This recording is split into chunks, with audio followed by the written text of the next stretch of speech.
So today we're going to be making a pairing for the meal kit that Chef James Waters has made for you. We're going to pair today a gin martini, very classic drink. We have a few options of gin here. We've got the Bombay, Aviation, Romeo's gin. A lot of traditional gins will focus on the juniper, where something more modern as a Romeo's gin from Montreal will focus on juniper, but then it's also rounded out with dill, lavender, citrus, a little more forward on your palate there. Today though, we are going to use Bombay. So I'm going to make sure that we get this guy ready to go here. So first things first, making a martini can be very simple, but there are a couple techniques that will make it excellent. So we always want to chill our glass. It doesn't matter if you use ice or if you just want to keep the glasses in the fridge. I usually just pop them in the freezer and then they're good to go. Then you don't have to waste your ice. For a mixing apparatus, there's a lot of different things that you can use. People have beautiful mixing glasses. They have shaker tins. You might have a Boston shaker. You might have a cobbler.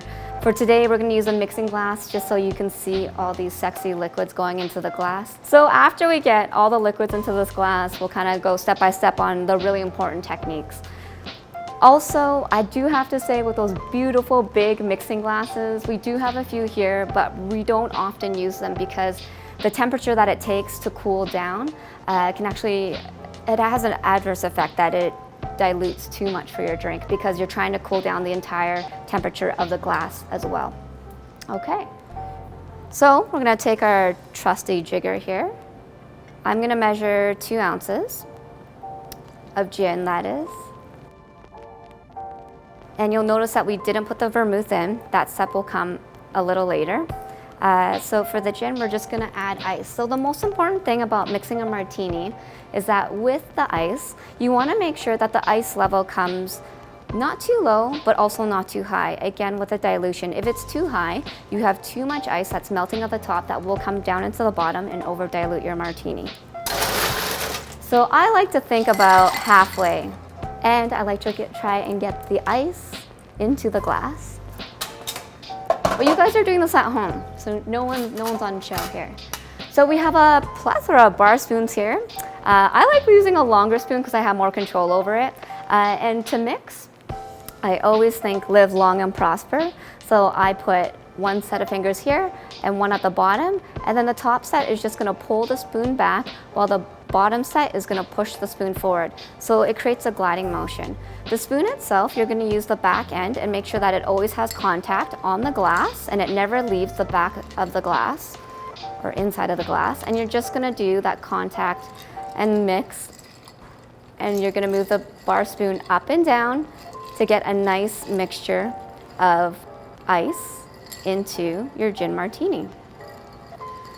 So they say for shaking, you want to shake for about 10 to 12 seconds. After that, nothing really happens. It kind of plateaus out from there. When it comes to stirring, they do say that 2 minutes is key. And 2 minutes is not always attainable for a lot of restaurants because you might have very long wait times for your drinks. So about a minute is what we focus on.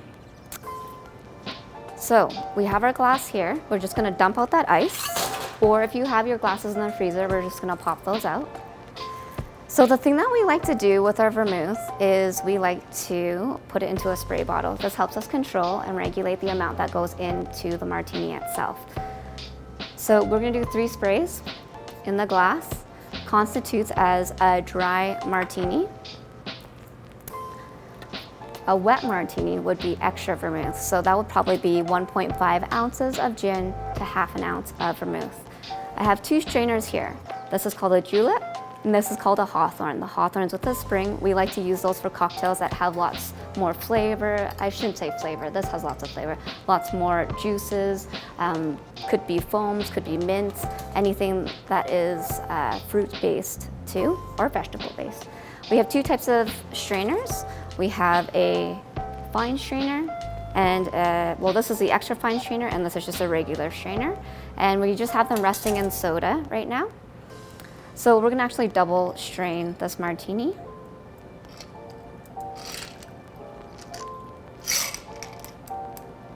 We're done with that. Put them back into our soda mixture to keep them fresh and ready for the next use, because you're entertaining at home, so you're probably going to be making quite a few martinis. So have all your tools handy and then you're ready to go. We have a couple garnishes to do for a classic martini. Typically you would do olives, that nice briny, salty effect to the martini, which just makes you want to drink more. And then we also have lemon peels, so the citrus, the nice fragrant aromatic, adds a great brightness to the drink and makes it more crisp on your palate. Today, I'm going to shake it up a little bit. So our restaurant focuses on true north ingredients. We source coast to coast. This drink, however, is not so coast to coast. I think you guys saw some carrot florets that chef had used to garnish his market fish. So we like to adopt the same practices that they have in the kitchen and try and bring those into the bar. So these guys are pickled carrot florets. So kind of that idea of an olive with the brine and the saltiness, but also pickled, is really gonna add complexity to this beautiful gin martini. And the thing that I love about these florets is how beautiful they are. Okay, so we're just gonna rest that on the side, and feel free to put, I only put one, but I would probably put 3. 3 is good luck for bartenders. Even numbers, not good luck. So always remember that. The next thing that we have here that you'll find in your kit is, again, not so true north ingredient, but it's gonna go great with the market fish, is a leek and truffle oil that we're just gonna put a few drops on top to add complexity and depth. So truffle oil is very, very strong, so a little goes a long way. All right, this looks amazing, and now it smells amazing.